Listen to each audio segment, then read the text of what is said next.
Quer apresentar a Deus um culto racional? Quer apresentar um culto da qual Deus vai se agradar? Quer apresentar-se diante do Senhor e ser recebido perante o Senhor Deus, e Deus se agradar tanto do teu sacrifício, quanto também de você, de cada um de nós, quanto ofertantes? Então não pode haver conformidade com este mundo. Eu preciso lançar fora de mim tudo aquilo que é do mundo. Só que tem um problema muito sério aqui, irmãos. Onde é que nós vivemos? Num passado aí, não muito distante, 20 anos no meu caso. 20 anos nesse mundo, fui forjado, fui modelado por esse mundo terrível. E quantas coisas essa mensagem Deus colocou no meu coração, conversando com um irmão amigo, e na nossa conversa nós falamos de coisas que estão impregnadas em nós, e que até hoje ainda nos atrapalham de viver o melhor de Deus. E aí o Senhor ardeu no meu coração essa mensagem, eu fui ler, eu fui estudar, e senti a vontade de Deus de trazer para a igreja mais uma vez.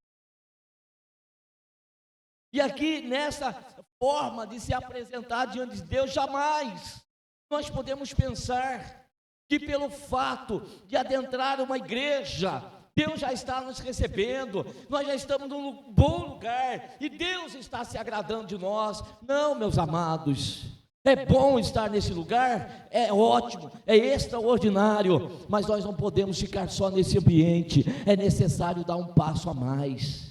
Nós precisamos realmente nos achegarmos até onde está a presença de Deus. Nós precisamos disso. E para que isso aconteça, não pode haver vestígios deste mundo corrupto, que é contrário à vontade e ao querer de Deus, irmão. Coisas que são abomináveis aos olhos de Deus. Então, se eu estou sendo participante de alguma coisa que eu sei que Deus não se agrada, eu preciso tirar da minha vida, eu preciso tirar da minha casa, eu preciso tirar do meio da minha família, eu tenho que tirar, irmãos, do meu círculo de relacionamento, para eu poder desfrutar, para eu poder, irmão, me apresentar, e aí me apresentar como um sacrifício diante do altar, e o fogo do alto descer e queimar o sacrifício e Deus receber. Uma passagem muito conhecida de vocês, que é o caso de Caim e Abel. Eu gosto sempre de recitar com os irmãos, porque isso reforça com muita facilidade e fundamenta a nossa mensagem, aquilo que nós queremos que os irmãos entendam. Ambos se apresentaram diante de Deus, ambos, mas não foram ambos recebidos, aceitos. Não foram ambos que apresentaram diante de Deus um verdadeiro culto racional. Apenas um ofertou a Deus o verdadeiro culto racional. E Deus destacou isso, Deus deixou claro isso, porque quem comparece diante de Deus e adora a Deus, sabe quando adorou a Deus em espírito e em verdade. E quem comparece e não adora a Deus em espírito e em verdade, também fica sabendo que não o fez. Que não o fez. Pastor, por que tem que adorar a Deus em espírito e verdade? Porque é o meio pela qual você vai alcançar a tua vitória. A bênção, a resposta de Deus vai chegar para você após a adoração em espírito e em verdade. E Caim e Abel, Deus recebeu. Deus recebeu a oferta e recebeu o ofertante. E eu sempre gosto de repetir com vocês: primeiro Deus olha para quem? Para que Deus olha? Até mesmo na época, naquele momento, não existia uma lei prescrita, mas depois também, na época da lei, já prescrita por Moisés, como que Deus, quando o homem comparecia com o seu sacrifício, Deus vai olhar para quem primeiro? Deus sempre vai olhar primeiro para o ofertante. O que interessa para Deus é o ofertante. Deus não está interessado na oferta, Deus está interessado no ofertante. É por isso que mudou. Deus não está interessado que tu tragas para a presença dele um cordeiro, uma pombinha, uma rolinha. Não, Deus não está querendo isso. Deus está interessado em você. Deus quer você. Você é o alvo dele. Você é o sacrifício que ele quer diante dele. Você é o adorador. É para isso que ele te tirou de lá. É para isso que ele me tirou de lá. De lá onde? Das trevas, daquela escuridão. E Deus me trouxe para cá para quê? Para eu me apresentar diante dele e ele receber primeiramente a minha pessoa e depois a minha oferta. E naquela ocasião Abel tinha condição para isso, mas Caim não. Caim não tinha condição. A oferta de Caim era boa, com certeza, era o melhor que ele havia separado para Deus. Só que Caim era religioso. Só que Caim estava preocupado somente com o ritual. Caim estava preocupado com a aparência. Não, irmãos. Ah, pastor, mas a aparência não importa? A aparência é imprescindível. Todavia, primeiro o ofertante. Primeiro o coração do ofertante diante do Senhor. Tanto é que depois da rejeição de Deus, da sua oferta, manifestou-se o que realmente era Caim. Não controlou, não teve domínio sobre o desejo pecaminoso no seu coração. Então, nesse caso, nós podemos dizer que Caim, ele estava conformado com o quê? Ele estava conformado com este mundo. Quer apresentar-se diante de Deus do jeito que quer, na hora que quer, e quer trazer o que quer fazer do jeito que quer, está pensando que o padrão é humano, está pensando que Deus é obrigado a receber. Deus não é obrigado a receber, não, irmãos.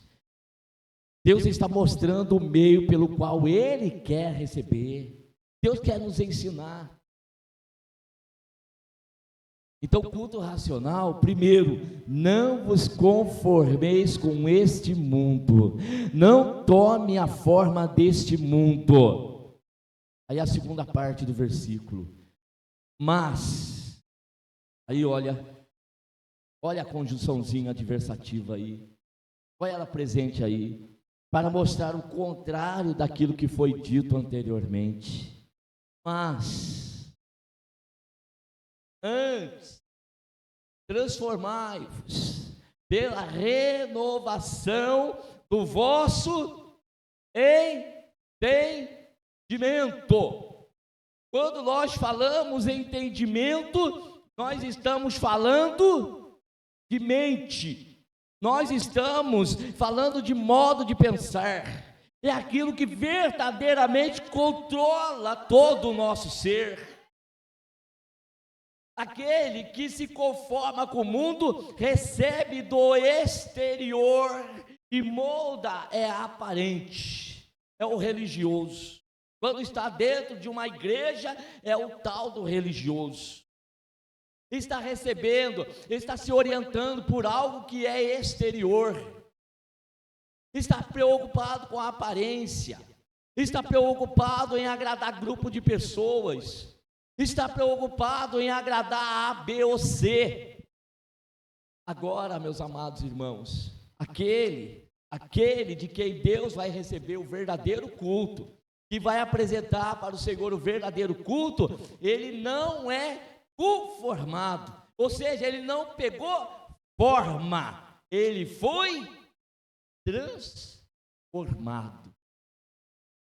A palavra do grego aí, irmãos, trata a respeito de metamorfose.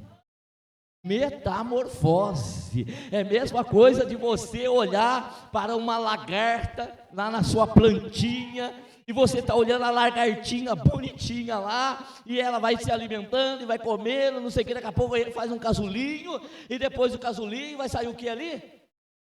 Sai uma borboleta. Passou por um estado de metamorfose, mudou totalmente. E aquilo aconteceu de modo de fora para dentro, é algo já da natureza dele. Irmãos, nós não podemos nos conformar, nós temos que ser transformados. E quando nós falamos de transformação, é algo que vai acontecer dentro de nós. E se vai acontecer dentro de nós, mais uma vez, não é o mundo que vai fazer. Quem vai operar essa mudança dentro de nós é o Espírito Santo de Deus. É por isso que no Primeiro Testamento, por meio do profeta Jeremias, por meio do profeta Ezequiel, o Senhor Deus disse para o povo: haverá um dia que eu vou trocar o coração de vocês. Eu vou tirar o coração de pedra, eu vou dar o coração de carne. E eu vou colocar dentro de vocês, do quê? Do meu Espírito. E quando Deus realizasse tal obra, haveria então mudança, haveria transformação, é um novo estilo de vida. A lagarta antes andava na planta, agora não, a borboleta, ela está voando, ela está livre agora. Irmãos, passar pela obra da regeneração pelo Espírito Santo de Deus é mudança de vida. É mudança de vida e mudança radical. Afinal de contas, conforme João Batista pregava, arrependei-vos, porque vos é chegado o reino de Deus.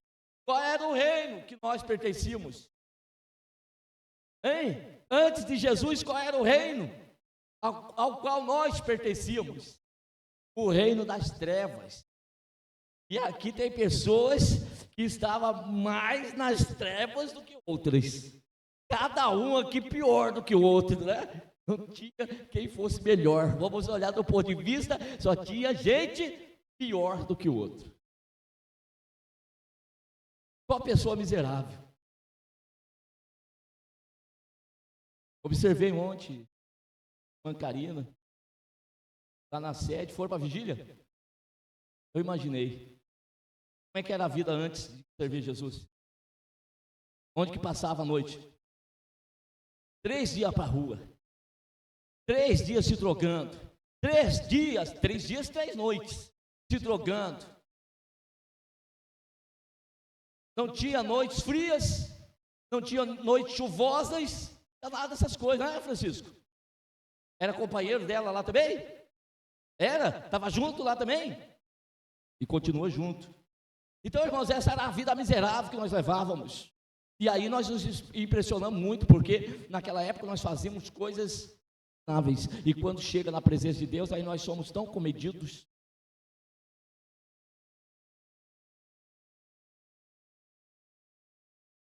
Essa era a vida miserável que nós vivíamos. De modo que o diabo está procurando essas pessoas lá antes e não encontra. Não encontra mais. Por que não encontra mais? Porque Jesus mudou a nossa vida. Jesus mudou o nosso modo de viver. E hoje a Karina vem aqui e canta do jeito que cantou, adora a Deus, louva o Senhor. Por quê? Porque a palavra de Deus realmente é um escudo para nós. É esta palavra que transformou a nossa vida. Então, irmãos, não vos conformeis com este mundo, antes transformai-vos. Precisa haver transformação, mas para que a transformação aconteça, precisa haver renovação da mente. Deixa eu falar uma frase para vocês, marque aí essa frase que eu vou falar para vocês. O povo de Israel, figura que Deus deixou para nós, para a igreja, para nós observarmos. E aí é o seguinte: o maior problema